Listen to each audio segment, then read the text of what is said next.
Hello दोस्तों, आप सभी का स्वागत है एक और नए वीडियो में। दोस्तों, हम पढ़ रहे थे विराम चिन्ह। तो दोस्तों, विराम चिन्ह किसे कहते हैं और पूर्ण विराम, अल्प विराम, प्रश्नवाचक चिन्ह, निर्देशक चिन्ह, दोस्तों ये हम पिछले वीडियो में अपलोड कर चुके हैं। यदि आप नहीं देखे तो हमारे चैनल के प्लेलिस्ट में जाकर देख लीजिए।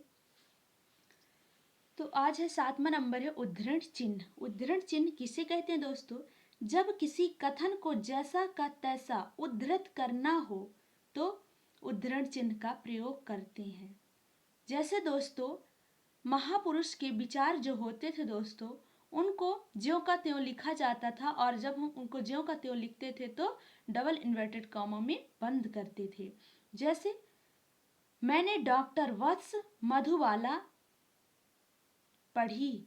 मैंने डॉक्टर वत्स मधुबाला पढ़ी। अगला एग्जाम्पल है दोस्तों, डॉक्टर वर्मा ने कहा, जो सदैव प्रसन्न रहते हैं वह स्वस्थ रहते हैं। जो सदैव प्रसन्न रहते हैं वह स्वस्थ रहते हैं। एक और एग्जाम्पल है दोस्तों, सुभाष चंद्र बोस ने कहा, तुम मुझे खून दो, मैं तुम्हें आजादी दूंगा। 8वां नंबर है दोस्तों योजक चिन्ह। अब योजक चिन्ह हम प्रयोग कहाँ करते हैं दोस्तों? जब समानार्थक शब्द लिखने हो या विलोम शब्द लिखने हो तो उनके मध्य योजक चिन्ह का प्रयोग किया जाता है, मध्य यानी बीच में। जैसे सुख दुख, जीवन मरण, दूर दूर, पाश पाश आदि। दोस्तों, और हम द्वंद्व समास में भी दो शब्दों जैसे दिन रात में, द्वंद्व समास में दो शब्दों में योजक चिन्ह का प्रयोग करते। दिन रात यानी दिन रात के बीच में हम योजक चिन्ह लगा रहे हैं। उस तरह सुख दुख और जीवन मरण आदि शब्दों में योजक चिन्ह का प्रयोग होता है दोस्तों। अगला नंबर है विवरण चिन्ह। विवरण चिन्ह किसे कहते हैं? जब किसी कथन को विस्तृत रूप में व्यक्त करना होता है तब विवरण चिन्ह का प्रयोग किया जाता है। जैसे, निम्नलिखित में से किसी एक विषय पर 250 शब्दों में निबंध लिखिए। तो दोस्तों, इसके आगे हम क्या करते हैं? विवरण चिन्ह का प्रयोग करते हैं। नोट, सभी प्रश्न करने अनिवार्य हैं। यहाँ पे दोस्तों विवरण चिन्ह का प्रयोग किया गया है। अगला नंबर है दोस्तों कोष्टक। कोष्टक का प्रयोग विकल्प दिखाने का क्रम सूचक अंकों अक्षरों के साथ होता है। जैसे, आशीष कुछ इतरा कर, एक मैं ही हूं जो पूरे परिवार को संभाल रहा हूं। एक मैं ही हूं जो पूरे परिवार को संभाल रहा हूं। अगला एग्जाम्पल है दोस्तों का, खा, 10, 20। दोस्तों, ये कोष्टक चिन्ह का प्रयोग किया गया है यहाँ पर।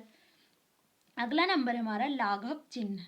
किसी बड़े शब्द को संक्षिप्त रूप में व्यक्त करने के लिए लाघव चिन्हों का प्रयोग किया जाता है। जैसे, डॉक्टर को दोस्तों ये शब्द थोड़ी बड़े पड़ जाते हैं तो हम शॉर्टकट में लिख देते हैं ये इस तरह से।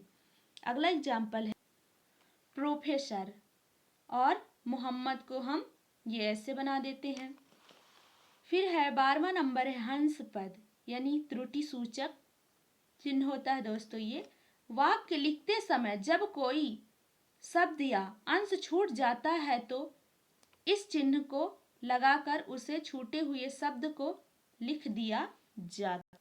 जैसे, कविता बाजार गई और वहां से लाई, तो क्या लाई दोस्तों? यहाँ पे त्रुटि हो गया, यानी कि मिस हो गया, मिस्टेक हो गया। तो दोस्तों, ये हम त्रुटि सूचक चिन्ह लगा करके यहाँ पे हम लिख देंगे, कविता बाजार गई वहां से किताब लाई।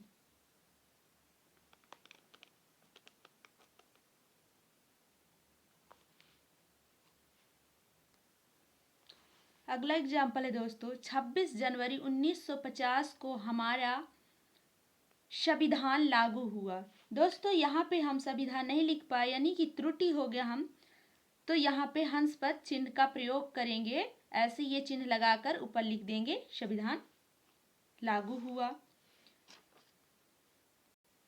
13वां नंबर है दोस्तों समता मूलक चिन्ह किसे कहते हैं। किसी शब्द का अर्थ लिखते समय समता मूलक शब्द का प्रयोग होता है, जैसे ललित सुंदर है, निशीत रात्रि का द्वितीय पहर है, निशीत रात्रि का द्वितीय पहर है। तो दोस्तों यहाँ पे समता मूलक चिन्ह कौन सा होगा दोस्तों, तो ये हमारा ये जो है दोस्तों ये चिन्ह ये हमारा समता मूलक चिन्ह है। तो दोस्तों आपको ये वीडियो कैसा लगा आप हमें कमेंट के माध्यम से ज़रूर अपना फीडबैक दें। धन्यवाद।